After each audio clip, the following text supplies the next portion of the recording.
बाजार के चौक पर हरी मिर्च बेचने का काम करता था। शामू की मिर्च एकदम ताजा और चटपटी होती। 5 रुपए किलो ताजा तीखी हरी मिर्च ले लो, सिर्फ 5 रुपए किलो। आओ आओ मिर्च ले जाओ। शामू की चमकती हुई मिर्च देखकर कुछ महिला वहाँ रुक गई। उस भीड़ में तभी गांव का मुखिया आकर खड़ा हुआ। अरे शामू, मुझे 2 किलो मिर्च तोल दो। अरे मुखिया जी, 2 किलो मिर्च का आप क्या करेंगे? मेरी पत्नी मिर्च का अचार बनाने वाली है। उसने मुझसे स्पेशल कहा है कि शामू की ही मिर्च लाना। अचार तो बहुत अच्छा काटता है इन मिर्चों का। ये लो आपकी स्पेशल मोटी मिर्च। पैसे देकर मुखिया वहाँ से चला जाता है। कुछ ही देर में शामू की एक टोकरी मिर्च खाली हो जाती है और वो अपने पैसे गिनने लगता है। लेकिन थोड़ी दूर एक बड़ी रेहड़ी वाला राकेश नाम का व्यक्ति उसे गुस्से भरी नजर से देख रहा था। इस शामू को कितनी बार बोला है अपनी मिर्च कहीं और जाकर बेच, लेकिन नहीं, ये तो यहीं पर मिर्च बेचने आ जाता है और मैं यहाँ सुबह से बैठा हूँ।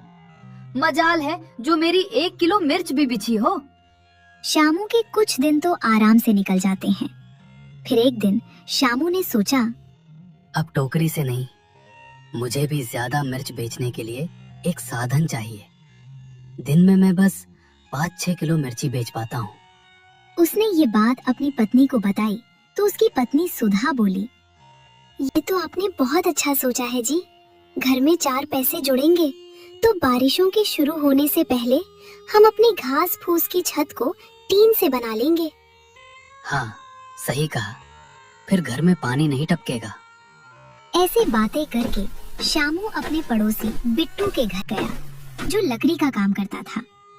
बिट्टू भैया, मुझे एक उधार रेहड़ी चाहिए। बस कुछ ही दिनों की बात है। जैसे ही पैसों का जुगाड़ होगा, मैं आपके पूरे पैसे दे जाऊंगा।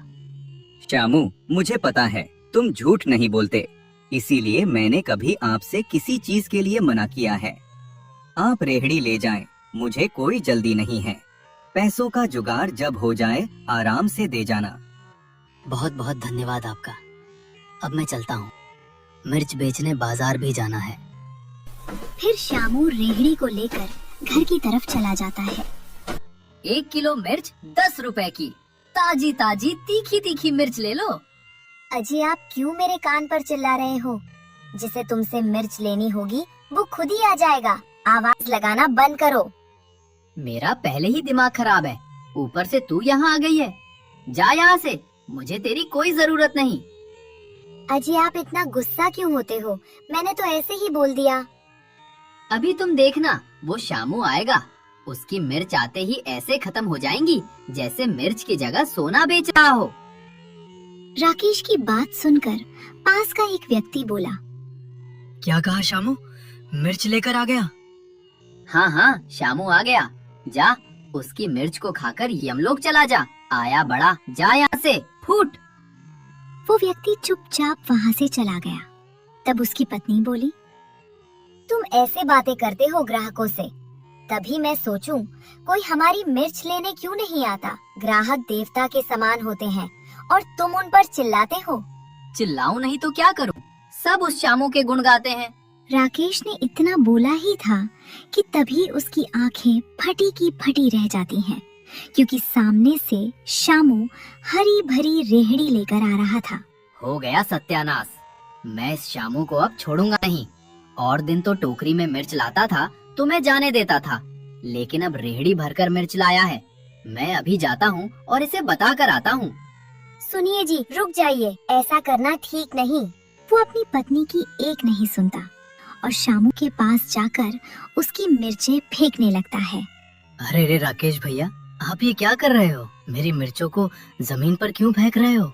गरीब कहीं के, तुझे कितनी बार बोला है, यहाँ मिर्च सिर्फ मैं बेचता हूँ और तुझसे पहले से बेचता हूँ। इसीलिए कहीं और जाकर अपनी मिर्च बेच, यहाँ मत आया कर। लेकिन इस पूरे गांव में यही तो एक बाजार है, मैं कहाँ जाऊँगा? सब्जी तो बाजार में ही बेची जाती है ना। आप भी अपना काम कर रहे हैं, फिर मुझ गरीब को क्यों भगाना चाहते हो? मेरी मेहनत का पैसा मुझे मिलेगा और आपकी मेहनत का आपको। फिर क्यों आप मुझ पर बेवजह गुस्सा कर रहे हो? मेरी बात कान खोल कर सुन ले, वरना बहुत पछताएगा। अगर तू यहाँ दिखा तो तेरी हड्डी पसली तोड़ दूंगा। तुझे ये भी नहीं पता चलेगा कौन पीट कर चला गया। गांव में मेरी बहुत पहुँच है। शामू डर जाता है और वो वहाँ से जाने लगता है। हाँ हाँ, ये की ना समझदारी वाली बात। अब यहाँ दोबारा दिख ना जाना। जा जल्दी, जा जल्दी, आया बड़ा। शामू घर पहुँचता है। उसकी आंखों में आंसू थे। क्या हुआ जी? आज तो आप बहुत उदास दिख रहे हो और आंखों से आंसू भी। बाजार में क्या हुआ? और आपकी रेहड़ी तो वैसी की वैसी है जैसे घर से लेकर गए थे। एक भी मिर्च नहीं बेची। शामू सुधा को कुछ नहीं बताता। नहीं सुधा, सब ठीक है। जी तुम कमाल करते हो। कुछ तो हुआ है, वरना आप ऐसे घर कभी नहीं आए।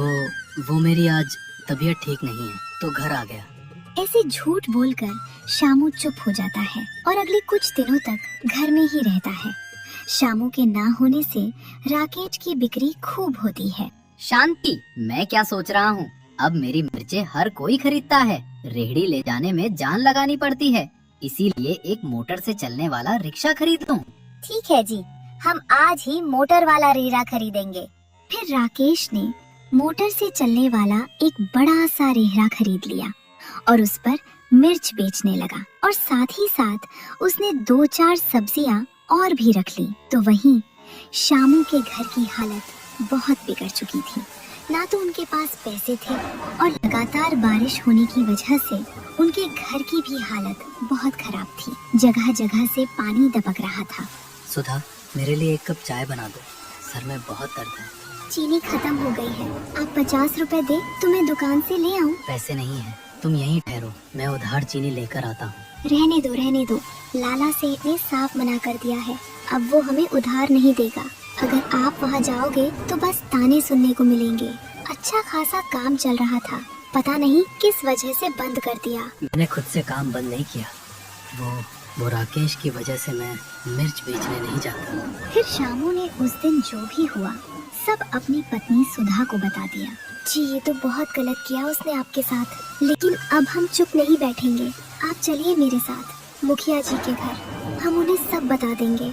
नहीं सुधा, हम कहीं नहीं जाएंगे। मैं जानता हूँ वो राकेश ठीक इंसान नहीं है, हम उससे कभी भी लड़ नहीं पाएंगे। गांव में उसकी अच्छी पहचान है और मुझे तो कोई जानता भी नहीं। ठीक है जी, अब हम भूखे ही रहेंगे और आप घर में ऐसे ही बैठे रहना। सुधा ने इतना सब बोलकर अपनी आंखें बंद कर ली और वहीं पड़ी एक खटिया पर लेट गई। तब शामू को बहुत बुरा लगा। नहीं, मैं सुधा को ऐसे भूखा नहीं सोने दूंगा, चाहे कुछ भी हो जाए। बाहर से कुछ खाने को जरूर लाऊंगा। फिर शामू बारिश में ही झोपड़ी से बाहर निकला। वो गांव के एक बड़ी मिष्ठान की दुकान पर पहुंचा।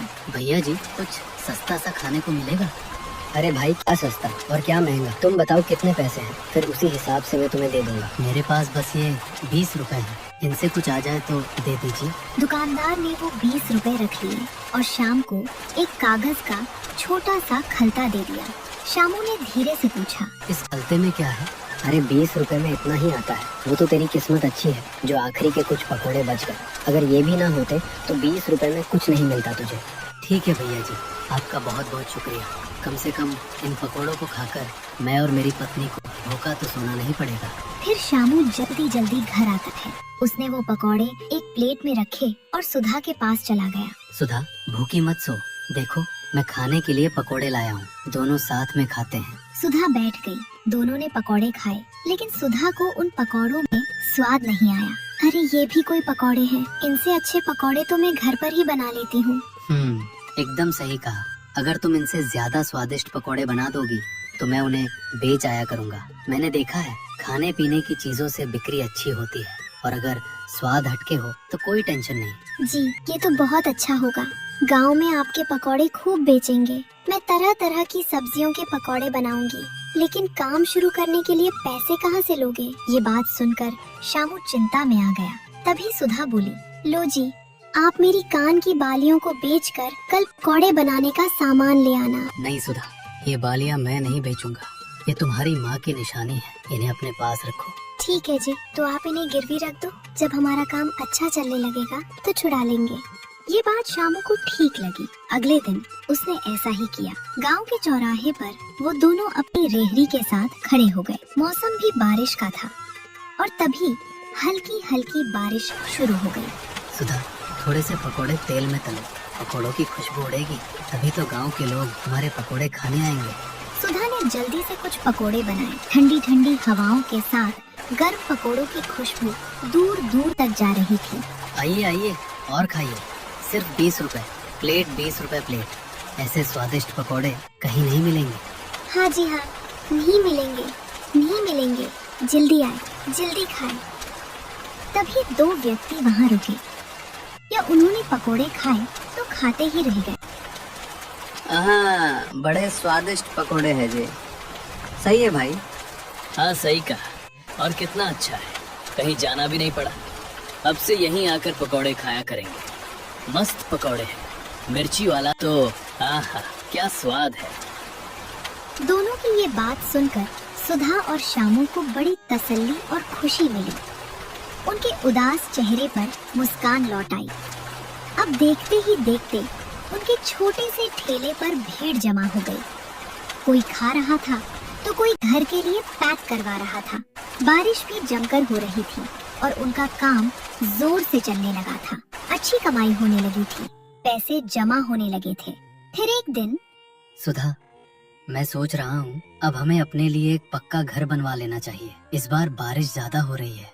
बारिश ज्यादा हो रही है, यही तो हमारे लिए अच्छी बात है। बारिश के ठंडे और सुहावने मौसम में हमारी पकौड़ों की बिक्री खूब हो रही है। फिर शामू ने अपने लिए एक पक्का घर बनवा लिया और दोनों मन लगाकर गांव वालों को पकौड़े खिलाते रहे। एक रात उन्हें देर हो गई। उस दिन बारिश भी बहुत तेज हो रही थी। वो जल्दी जल्दी रेहड़ी को लेकर अपने घर की तरफ जा रहे थे। तभी उनके रास्ते में एक रिक्शा उल्टा पड़ा था। अरे अब ये क्या है, पहले ही इतनी देर हो गई है, बारिश भी इतनी तेज हो रही है, मुझे सर्दी लग रही है। सुधा, अजी यहाँ तो कोई आसपास है भी नहीं। चलो हम दोनों ही इसे साइड में करते हैं, तभी हमारी रेहड़ी निकल पाएगी। फिर दोनों उस रिक्शे के पास गए तो वहाँ राकेश पड़ा था। सुधा, ये तो राकेश है, जल्दी यहाँ आओ। अब क्या करें जी, इन्हें तो होश भी नहीं है। फिर दोनों ने बड़ी मुश्किल से राकेश को रेहड़ी में रखा और गांव के नजदीक अस्पताल ले गए। एक हफ्ते बाद राकेश अपनी पत्नी के साथ उनके घर आया। राकेश, तुम यहाँ मेरे घर? हाँ मैं हूँ, क्योंकि मुझे तुमसे माफी मांगनी थी। मैंने तेरे साथ ठीक नहीं किया, उस दिन के लिए मैं बहुत शर्मिंदा हूँ। कृपया मुझे माफ कर दे, तभी मेरा मन हल्का होगा। राकेश भैया, आप मुझसे बड़े हैं, ऐसे माफी मांगकर मुझे शर्मिंदा ना करो। सही कहा जी आपने। और राकेश भैया, आपको अपने किए पर पश्चाताप है, वही सबसे बड़ी बात है। हमें और कुछ नहीं चाहिए। तुम दोनों का दिल सच में कितना बड़ा है। अगर उस रात को तुम मुझे हॉस्पिटल नहीं पहुंचाते तो शायद अब मैं यहाँ नहीं होता। ये एहसान मैं कभी नहीं भूलूंगा। हाँ सुधा, तुम्हें भविष्य में कैसी भी मुश्किल हो, हमें जरूर याद करना। हम तुम्हारी सहायता जरूर करेंगे। ऐसे बातें करके वो दोनों वहाँ से चले गए। उस दिन से राकेश शाम का अच्छा दोस्त बन गया। वो आते जाते उनके ठेले पर रुकता और पकौड़े खाता।